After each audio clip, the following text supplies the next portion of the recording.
Hello again. I enjoy our little chats, but I don't think anything has changed since we last spoke. I still need evidence against Death's Hand to free my father.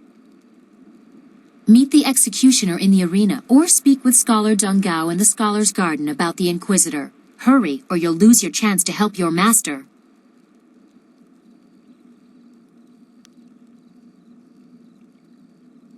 Did you like it? I thought you might want a little assistance. Consider it a small token of my favor.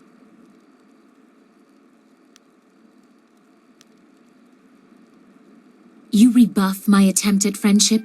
I am a daughter of the Emperor himself. It would be wise of you not to draw my ire.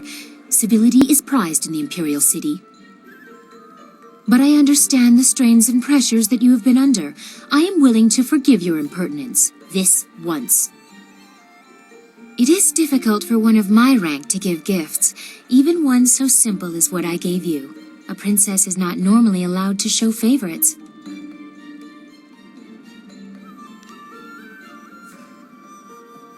Well, perhaps it would be best if we restricted this relationship to business. There is a limit to my patience, and I will end this before I reach that limit.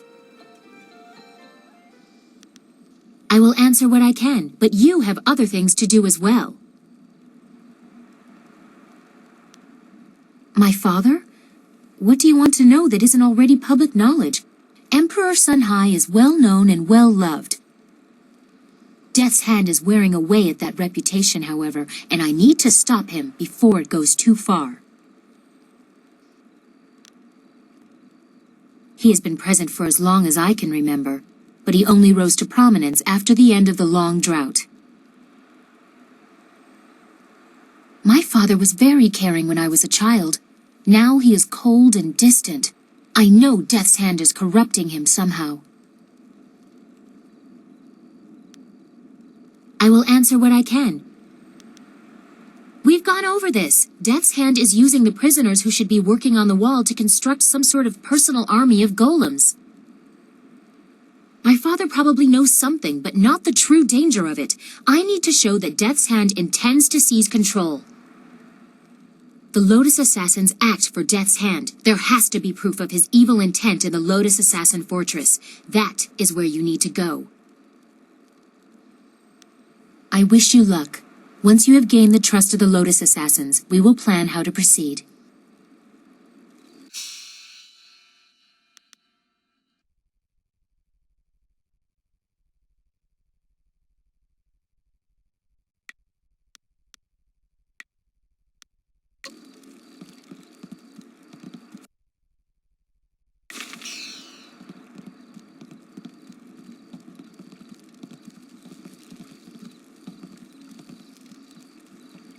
Well, look who we have here.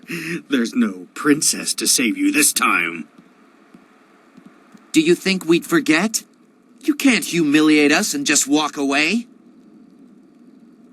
Don't look at me. I can't do anything right now. Not like this.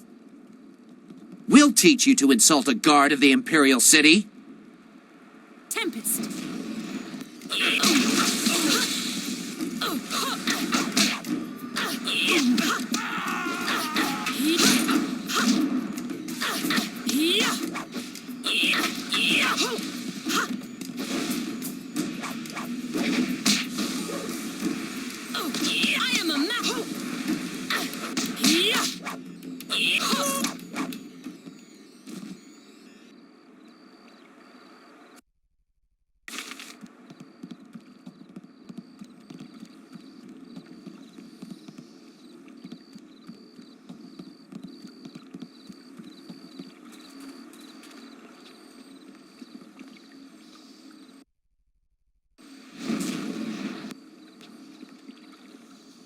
Welcome, friend. The lecture won't be starting for a little while, though your enthusiasm is appreciated.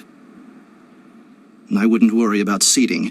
Those interfering philosophers had made sure that very few people will be attending the lecture.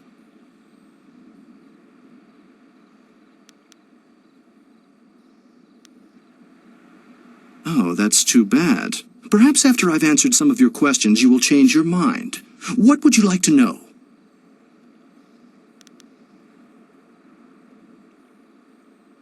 What? That's quite quite a question. I'm not sure who told you, but I'd appreciate it if you would keep your voice down when asking those kinds of questions. Nobody here suspects me to be anything but an overzealous scholar, and I'd like to keep it that way. So you want to know about the recruiter? You have a flying machine, do you not? Yes, I know about that. Go back to the landing area and someone will meet you there. He already knows, I'm sure. Now go, and I will not speak to you about this any further. Your course is set. The Inquisitor will be waiting at your camp. Appease him, and you'll be on the road to appeasing me.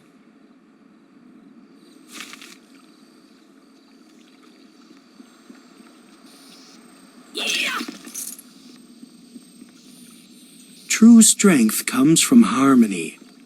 Disharmony with the world will make you weak.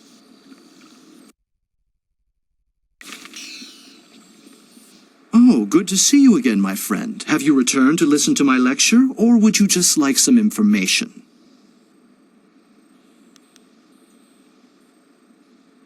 Certainly. We can't learn without asking questions. How can I help you today?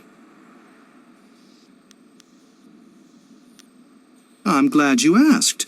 Today I will speak on my theories of cloud formation. That was my first major discovery, though it hasn't been widely accepted yet. The basic principles are really quite simple. I deduced after lengthy study that clouds are formed by the moisture escaping from our bodies. When the weather is cool, you can clearly see small clouds escaping from people's mouths. Similar clouds form on the skin of people working strenuously in the cold. These clouds of breath rise up and collect near the tallest peaks, where it is almost always cloudy. This was one of my finest discoveries. Don't get me wrong, I like most of the philosophers, but their strict adherence to aging traditions makes them very difficult to deal with. They're always preaching about peace and harmony. Really, we kill and subdue the creatures of this world in order that we can survive. Where's the peace in that? Can a man survive long enough without eating meat? What about the grains we use to make our bread, or the hides we use for any number of things? We consume constantly. Peace and harmony are wonderful ideals, but in nature only the strong survive, and they don't do it by being peaceful. Don't let the name fool you. There are fewer scholars here than you might think. We are far outnumbered by those obstinate philosophers. The philosophers believe that the gods dictate everything, from the rising of the sun to the changing seasons. If the summer ends too soon or too late, the gods must be angry. Of course, anyone who cares to look can see that the birds control the weather. I have noted with some accuracy that the birds predict the seasons. I have a theory that the massive movements of birds in the autumn and spring actually cause the prevailing winds to change direction. When birds fly south just before autumn, they cause the winds to change. We get cold air from the north until the spring, when the birds reverse the winds again. It's really quite simple, but just try telling that to one of the philosophers. Oh, so soon. All right then. I hope to see you again soon. Perhaps I could explain to you my theories on the formation of ice crystals.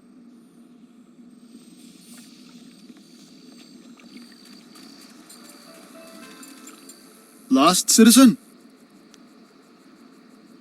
Be about your business?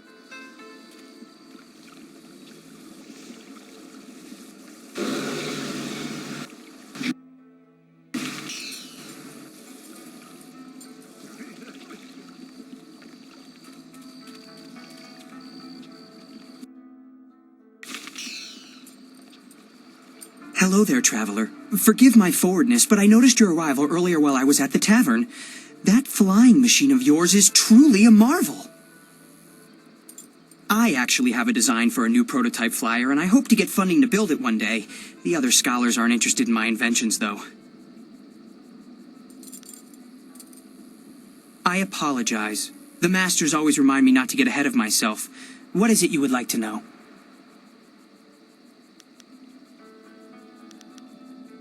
A city like this always has rumors. Some people say the ghosts are angry and attacking innocent people. Another rumor suggests the Emperor is dying. But I wouldn't believe any of that. Just because the Emperor hasn't been seen in a while doesn't mean he's ill. Perhaps he just wants some solitude.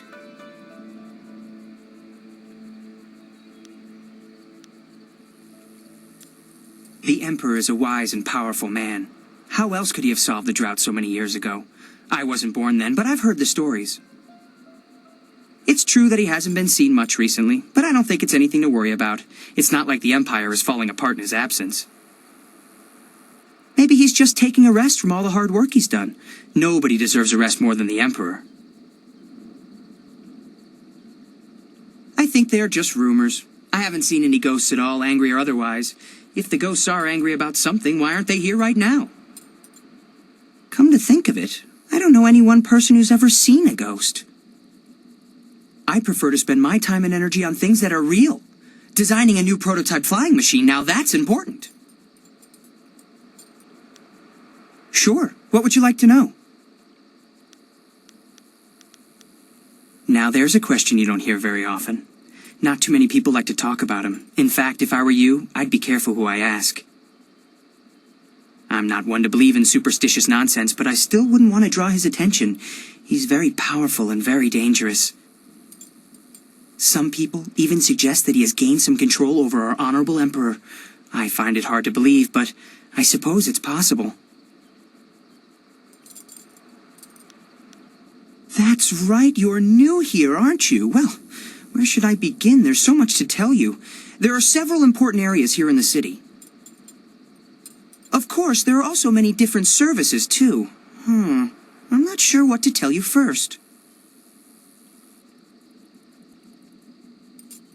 Sure. Well, let's see. This place is the Scholars' Garden. For the most part, only stuffy old philosophers and scholars reside here. Farther down toward the city, you'll find the Golden Way. Many wealthy people live and work there. Hopefully some willing to fund one of my inventions. Then there's the Market District, near where you landed earlier. Most of the city does its business there. It's an interesting place. At least, I think so. You'll also find the path to the Black Leopard School there, across the river from the arena.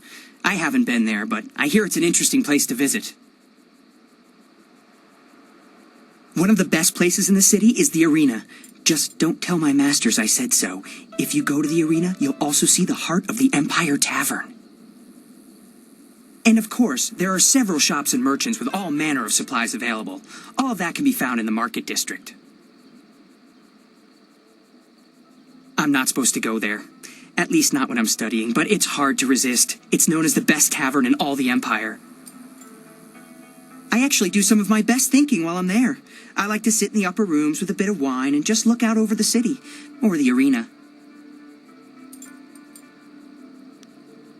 All right then, goodbye.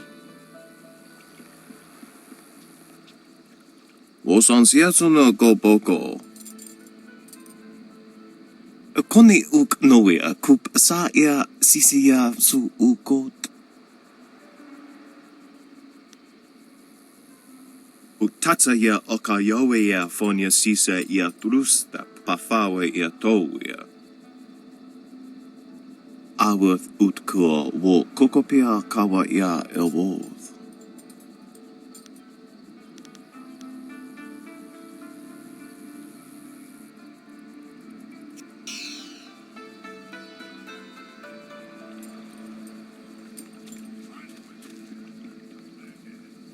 Greetings, and welcome to the Scholars' Garden. I am Philosopher Xiao, one of the many masters you will see here during your visit. I see by your accoutrements that you are not from the Imperial City. I hope your visit here is one of fulfillment and success. As sagacious Tien once said, more valuable than silk are new friends in a foreign land. If you need anything, I will be glad to assist you.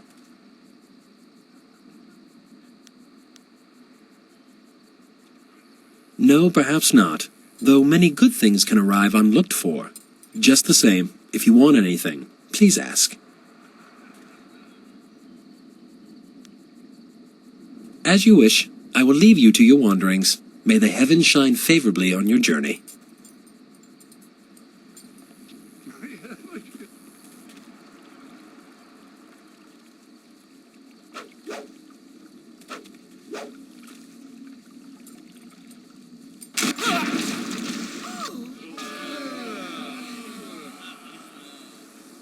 amusing as your savage dances are, once again I have proven the superiority of setting your nose to the grindstone and not mucking about.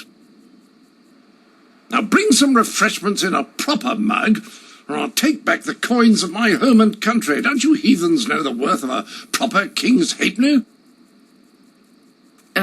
Generous visitor, if our customs are so displeasing to you, perhaps you should find lodging elsewhere? Please? And leave you lot to your primitive ways? Tell them what I think of that, Squire Percival.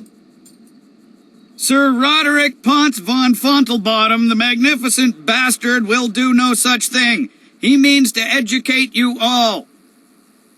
Good lad. Found him wading in the mud, planting weeds. You can't keep your crackers crisp doing that. Can't help you if you don't know the horror of a soggy biscuit. I've given him dignity, and unless one of you has the will to deny that I'm your better, I suggest you start learning. We'll have you in proper trousers by the morrow.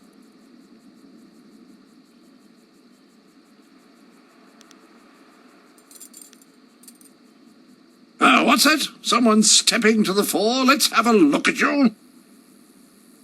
A woman? My dear, not sure what topsy cradle you fell from, but in my country a lady knows her place, unless she's queen. The simple truth is that I have bested every one of you who has come forward, whether in tests of wit or combat. You faced a champion of king and country. Now, I didn't ask to land here, but if a storm is going to cast my ship into the very heart of such a dark empire, I'll bring the light of knowledge wherever I can. You must hunger for guidance. You're like children. I mean, only a handful of you can even grow a decent moustache. What kind of place is this?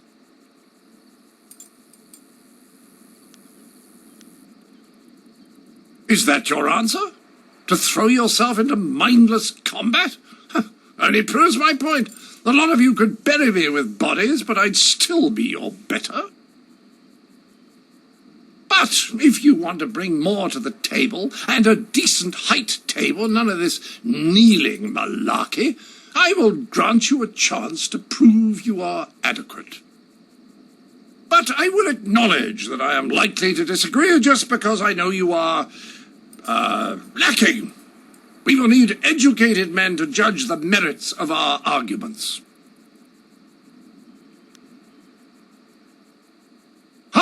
Any dog can bite, but very few can speak. I've gone to pains to learn your barbaric tongue, only to find that none of you has much to say. I've heard a distinct lack of couplets and quatrains, to say nothing of pentameters. Is it any wonder you people live as you do?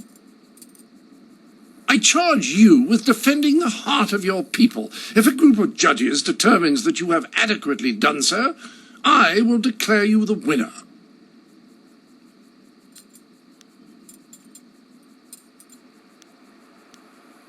Not until you've earned the right. Your people claim to be honorable. If you attack without my agreement, you'll have proved my point. You've already seen the results of that. The young man before you wanted to progress to combat without meeting my conditions. I soundly put him down.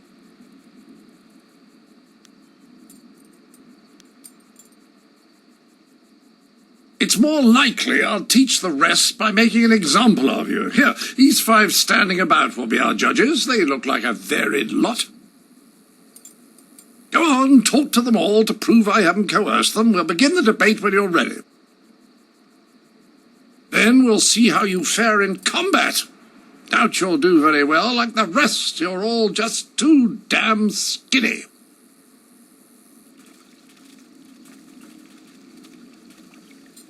I heard you accept the Outlander's challenge. I'm grateful you have seen fit to defend us all. I would be honored to sit in judgment of the debate. Several of my fellow scholars have also volunteered.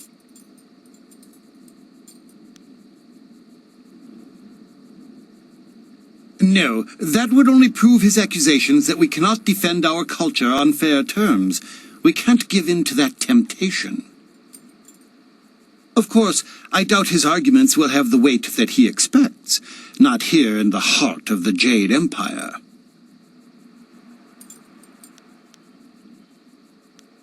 The best course is to appeal to the individual preferences of the judges. We are theoretical thinkers, really. It is not so much the subject, but the tactic that triggers reaction. Each judge will respond only to argument styles they favor. If a judge likes fact, use it once and he will join your side. Use it again and he will switch back just to further debate. Other arguments may not interest him at all. I am ill-equipped to see my own faults, but I, like my fellow scholars, am adept at exploiting the weaknesses of others. Scholars Heng and Zhao are easily swayed with simple facts. Cite such details and they are certain to change their opinion either for or against. I wish you luck. I look forward to your defense of the Empire.